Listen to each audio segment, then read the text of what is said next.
Hmm. Visite de Charles III reportait révolution, chaos et humiliation dans la presse britannique. Ah bon? Les quotidiens britanniques n'ont pas laissé passer l'occasion d'égratigner la France et Emmanuel Macron après la décision de vendredi. Ah bon? That's interesting. I would have thought that King Charles would have wanted to be the first to cancel. Well, then they should have brought him over. If that's how they feel about it, bring him over and get all the shots of him and Camilla walking through all that garbage. If they felt that was better, come on over. I think Macron did him a favor by saying, let's postpone this because I would like your visit to go well and to be nice.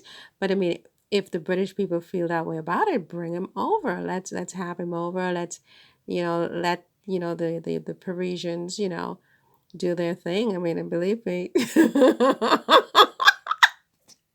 I mean, it's not funny, but when the Parisians are agitated, they're really agitated. They have two reset buttons. You see, they're either very, very zen and very cool, very calm, everything's great, or they're agitated. I mean, it's like 0 to 180. So right now they're in 180, and you feel that it's a good time to come over, and you think that somehow President Macron was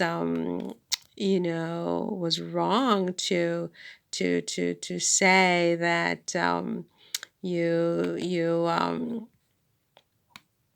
you you scratch that you're scratching France and Macron, then I think come on over because you know what?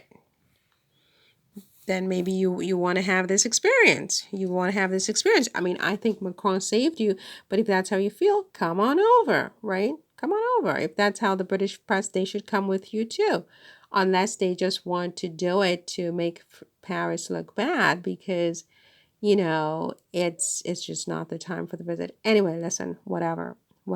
Okay, that was not even the video I wanted to make right now. The video I wanted to make right now is that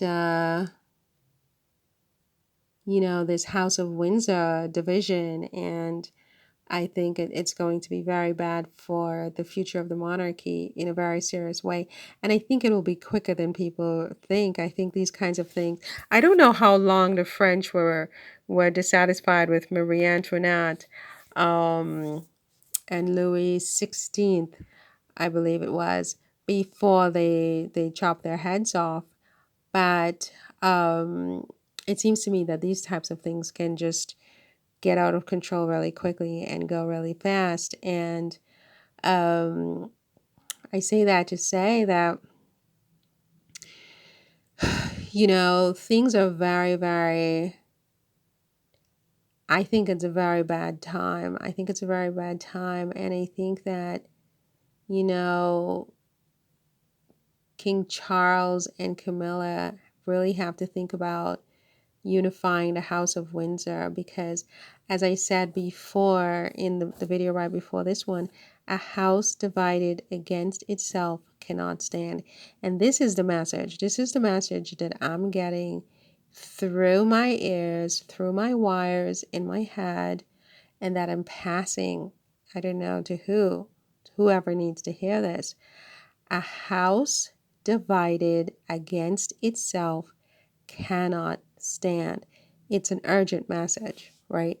So whoever needs to hear that, hear it because you know how you can tell when it's like a message coming through and you're like, I don't know who I need to say this to. I think it's to this guy, King Charles, and the House of Windsor and this whole thing with Meghan and Harry. And if you think that you are together because you have Kate and William and your wife Camilla, and somehow this is unity, and you have the Princess Royale and whatever, you are deluded. You have a more to the family than just them, and there's a big division.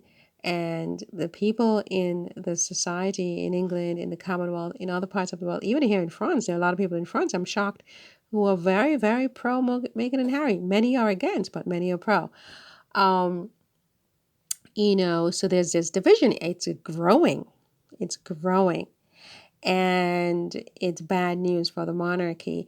And this can happen quickly.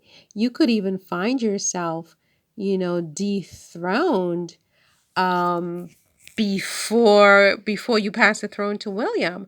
I mean, this guy was probably a distant relative of yours. I don't think you're not a direct descendant of Charles First, but you know what happened to him, right? I don't have to talk about it. Then you have Charles Second, who was his son, who didn't fare as badly, but um, you know, um, yeah, I mean, Charles First he fared really badly.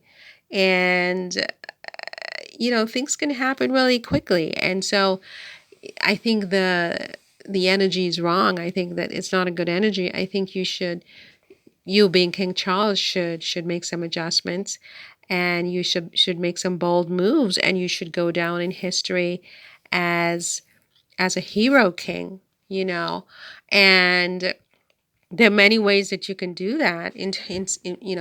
Unifying the family is one thing, but you shouldn't even have to do that, right? But now you have this distraction. You have to deal with it. And then there are other things you have to do pertaining to the Commonwealth and the people in the Commonwealth. And I think in part what I'm talking about. You have to do those things, and those things are going to help you to cement and create a legacy that is going to be, into perpetuity, put you down as the most successful King Charles, because there have been two others before you who were not all that successful. And you also have to save the monarchy, and it's going to take a lot of different things. But again, the message is, and let's stop here, a house divided against itself cannot stand.